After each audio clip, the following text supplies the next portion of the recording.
Welcome back to Women's World. From Cape Town to Cairo, Africa is a continent so rich with its art. In Gambia, we meet Aisha Fofana, who has won herself the name Mama Africa.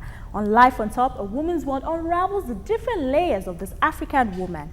Don't go anywhere.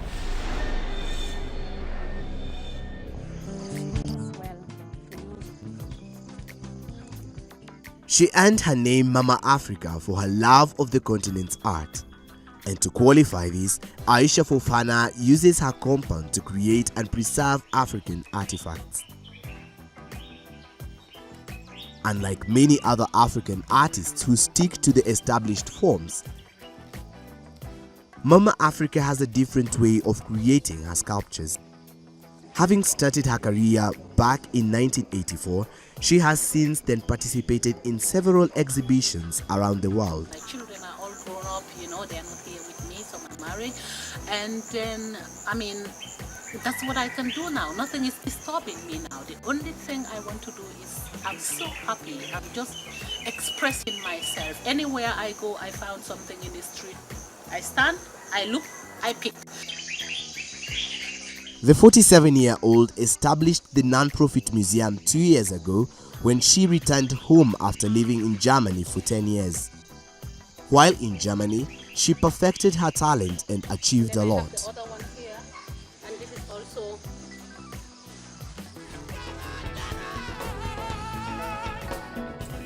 one of her greatest moments was an exhibition at the UNESCO Music Awards in 2004, where Youssou N'Dour, a famous Senegalese musician, now turned politician, won. Nothing goes to waste on her compound, as everything is made into art. She has been able to meet with the high and the mighty. She attended the African Women's Entrepreneurship Program in the US State Department in 2011. The forum was hosted by the US Secretary of State, Hillary Clinton. not talking about money now. If I want to talk about money now, I think it's too early. And I don't care how I live. I just want to survive. Art makes me survive. But I know by the grace of God, my country or Africa in general will survive. Mama Africa says that art is the same everywhere, though it generates more income for her in her German exhibitions, which she still operates. So this is something about friends. I believe friends should hold hands together, love each other, help each other. But with all this fanfare, she decided to come back home and help build the country's art scene. With a population of less than 2 million people, Gambia is the smallest country on Africa's mainland. It has a high tourism turnover due to its Atlantic seacoast and general peace and security. Just like Mama Africa, some youths from Tanzania are also passionate about own creations. Julius and his colleagues utilize the waste of the banana plant by making the banana leaf art. The simple banana tree barks help them put food on their tables every day. We are 7 in our group. 2 of us go to the display, while the other 5 remain in the shop doing other work. Banana leaf artwork has been a constant in African art for centuries. Native to East Africa, banana leaf art is composed of tiny slices of banana leaves that are cut and pasted or woven together. There are various artworks emanating from the banana leaf, including pen holders, mirror holders, photo frames, table mats, and many more. People have started appreciating our work. Not everyone, but many people like them because they are unique. Julius and his group are looking forward to starting a big shop where they can display and sell their work, while Mama Africa is on the move to expanding her museum to accommodate more.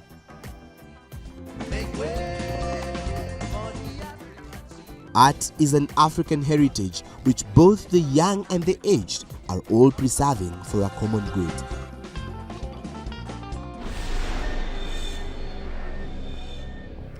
On On Trends today, we once again find ourselves talking about the hair. Not surprising, as Africans and their hair have remained a much discussed topic in the society.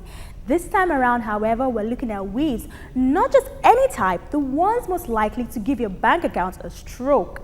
Stick around to find out more. Most women will tell you that you don't have to have good hair to look like you have great hair. All you need is good money. Like the name implies, human hair weave means weave made of human hair and not synthetic material. There is no doubt that wearing human hair weaves is a good way to fix one's hair problem. And for many, it sets a lady apart from just any girl on the street.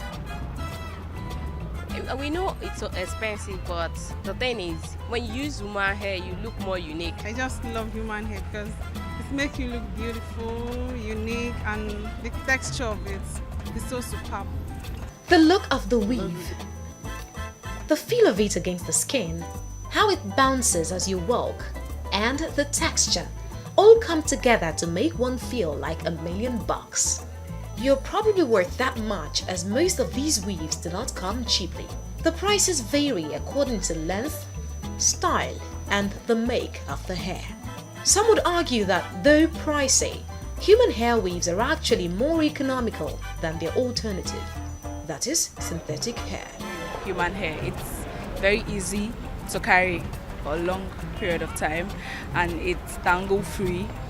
You know, you can wash after use. When you're done, you lose, you wash, you keep for future purposes. Although a bit expensive, but you can use it for as long as you want to, as far as you can maintain it.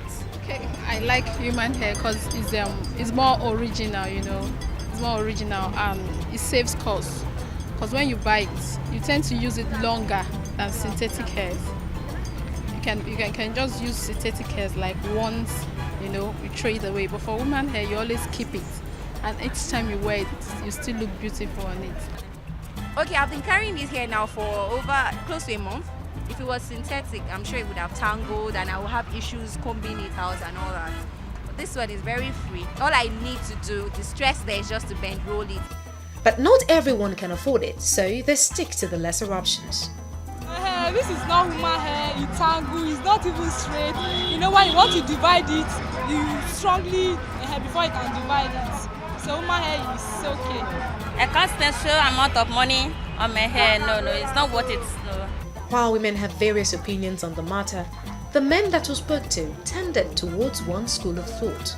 No, you know, ladies like to look pretty or beautiful, but spending such money on hair doesn't want it. You can equally buy, there are some that is 1,000 just because you want to put artificial hair. But ordinarily, if you maintain your hair, you can even grow more than that artificial you can buy in the market.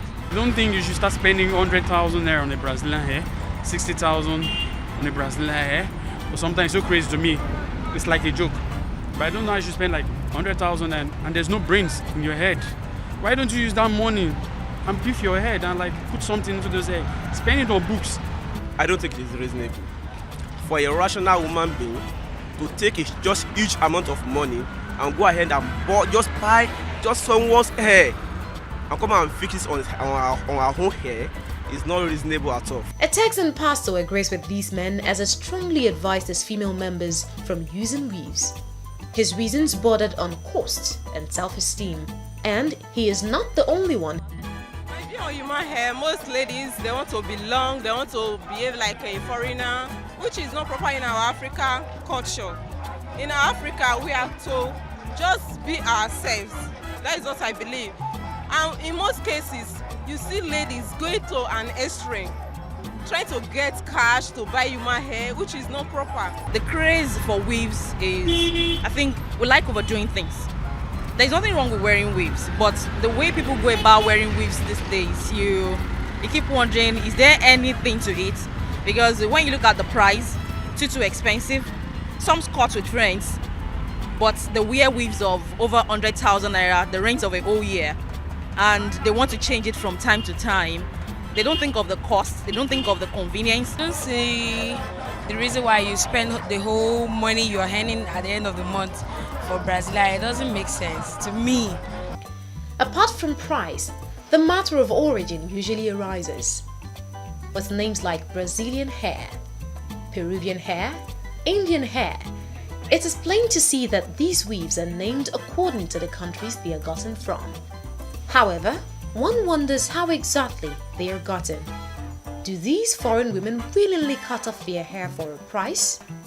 Considering the alternative leaves a sour taste in the mouth. When asked, most women claim to be clueless as to the way these weaves are gotten. I don't know where it comes from. All I know is that I like it and I wear it. You know, I heard that it comes from Brazilian, Indian hair and all that, blah, blah, blah. So I don't know. But I can't know, Sha. Ignorance, nonetheless, won't stop these women from buying and using these weaves. One can only contemplate on how long the trend of human hair weaves will last before something new takes over.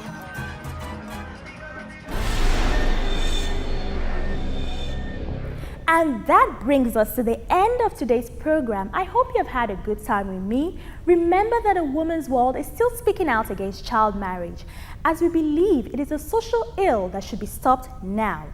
Don't forget that you can drop us your comments via Twitter at TVC Women's World, on Facebook at Women's World TVC News, or email us at womensworld@tvcnews.tv. As we go, first enjoy the words of Teach Han on what it means to be beautiful.